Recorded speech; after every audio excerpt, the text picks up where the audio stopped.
In this video we will revise chapter 11 representing 3D shapes in 2D। ठीक है, तो ये मैंने बताया था 2D शेप्स को 3D शेप्स में रिप्रेजेंट करना हमको चैप्टर 11 में जानते हैं। ठीक है, 3D शेप्स होते क्या हैं, जो कि एक क्या होता है, अपना एक स्पेस ऑक्यूपाई करें और जिनके 3 डायमेंशन हो, लेंथ, ब्रेथ और हाइट। ठीक है, 2D में सिर्फ 2 होते हैं, लेंथ और ब्रेथ। 3D में हाइट भी आ जाती है। तो ऐसे टाइप के सारे सॉलिड्स जो होते हैं वो 3 डायमेंशन फिगर होते हैं। ठीक है, 3 डायमेंशन फिगर में 3 चीज़ें हमारी उसके पार्ट्स होते हैं, होता है फेस, वर्टेक्स और एज। ठीक है, फेस का मतलब बताया था नहीं, वर्टेक्स का मतलब बताया था, पॉइंट होते हैं सारे उस फिगर में, जितने भी पॉइंट होंगे वो वर्टेक्स होते हैं।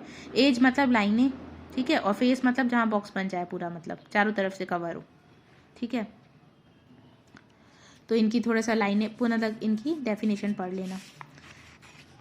ठीक है, फिर प्रिज्म क्या होता है, प्रिज्म एक solid formed by joining 2 congruent plane shape. ठीक है, 2 प्लेन शेप जो होते हैं जब आपस में जॉइंट होते हैं एक स्ट्रेट लाइन से, तो वो वहां पे जो भी सॉलिड फॉर्म होता है वो क्या होता है, प्रिज्म।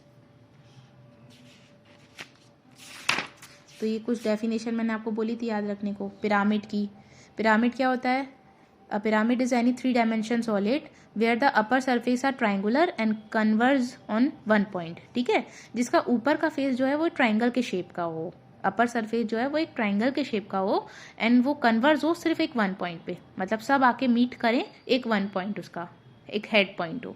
ठीक है, तो ये पिरामिड होता है। और प्रिज्म मैंने क्या बताया, 2 congruent plane shape together with straight line. 2 congruent plane shape जो है वो सेम, जब वो आपस में मिलते हैं और स्ट्रेट लाइन से जुड़े होते हैं तो वो होते हैं अपन का प्रिज्म। पिरामिड क्या बताया, जिनका अपर सरफेस ट्राइंगल के शेप का हो और 1 पॉइंट जो है वो पे कन्वर्ज हो, मतलब उनका 1 हेड पॉइंट हो सारे शेप। ठीक है, फिर आता है अपन का polyhedron. Polyhedron is a geometric solid with faces and straight edges. ठीक है, ये किनसे मिलके बनता है, फेस और स्ट्रेट एजेस से। तो ये कुछ डेफिनेशन आपको लर्न रखनी पड़ेंगी, याद रखनी पड़ेंगी। फिर आया था आयलर फॉर्मूला। आयलर फॉर्मूला बताया था मैंने, क्या होता है, F + V - E = 2। तो ये बिल्कुल याद होना चाहिए। आपको किसी भी 2 की वैल्यू दी रहेंगी, F और V की जैसे दी रहूंगी, तो आप वहाँ पे पुट करोगे और E की निकालोगे। F और E की दी होगी तो V निकालोगे, V और E की दी रहेगी तो F निकालोगे। तो इसके लिए मैंने बोला था बॉक्स याद रखना, ये पूरा बॉक्स आपको याद रखना है। ठीक है, फॉर्मूला ये है, लेकिन कब क्या इन्वेंट हुआ था, ठीक है, ये सब थोड़ा सा याद रखना है। F V E तीनों का मतलब तो पता है ना क्या है, F मतलब फेस होता है, V मतलब वर्टाइसिस और E मतलब एज।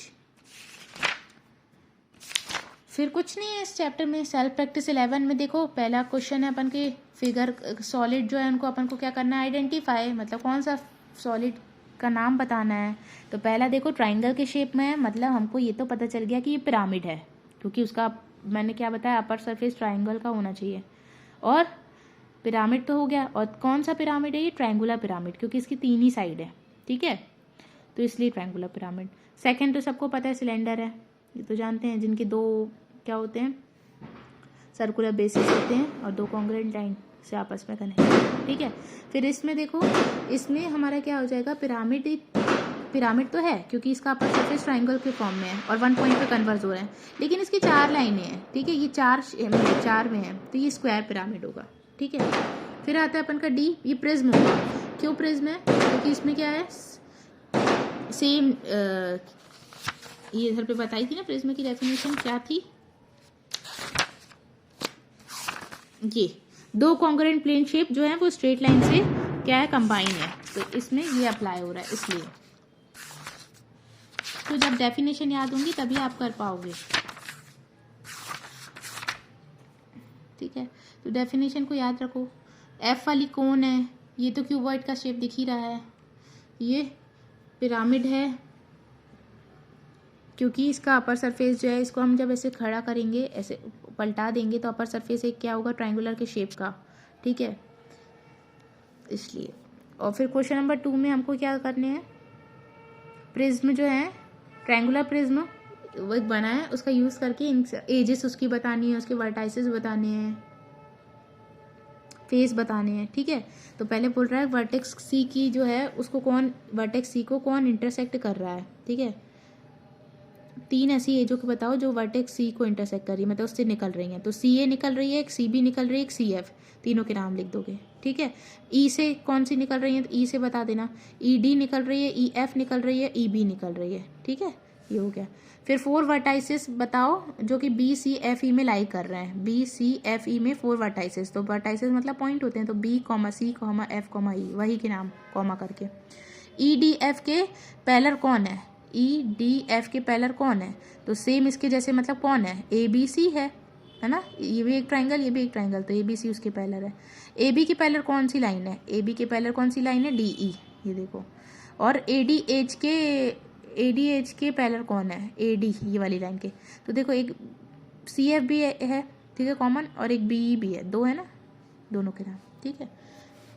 कंप्लीट द टेबल, फिर इस टेबल को कंप्लीट करना है। तो ये आपको याद रखने पड़ेंगे, ट्रायंगुलर प्रिज्म में कितने वर्टाइसेस होते हैं, कितने फेज होते हैं, कितने एज होते हैं, पुट करोगे और फिर यहाँ पे वैल्यू करके आंसर लाओगे। 6 + 5 - 9, 11 - 9 = 2, ठीक है। तो सबको सॉल्व करना है बस। फिर ये नेट बताना है कि टेट्राहाइड्रॉन का नेट कैसा होगा, मतलब उन दोनों को, तो ये दोनों से कंबाइन होके बनेगा। तो ये लर्न करना था कुछ कुछ, बस इसमें एक्सप्लेन ज़्यादा क्या करूँ, बताया था मैंने क्लास में। ये सब तो अभी इनको छोड़ देना, ये हट के अभी मैंने नहीं दिए हैं, ये हट नहीं बनाई है ऐसे। इसके जो आपको बताए थे ज़्यादा इंपॉर्टेंट वाले उनको अच्छे से करना है। और ये MCQs जो हैं वो लर्न करने हैं, पीछे के फिलिंग द ब्लैंक्स ये सब याद रखना है, और आइलर फॉर्मूला वाले क्वेश्चन याद रखने हैं, इनको कर लेना बस, ओके। और कोई डाउट हो तो आप मुझसे फिर एग्ज़ाम टाइम में पूछ लेना जब भी करोगे सॉल्व। Thank you.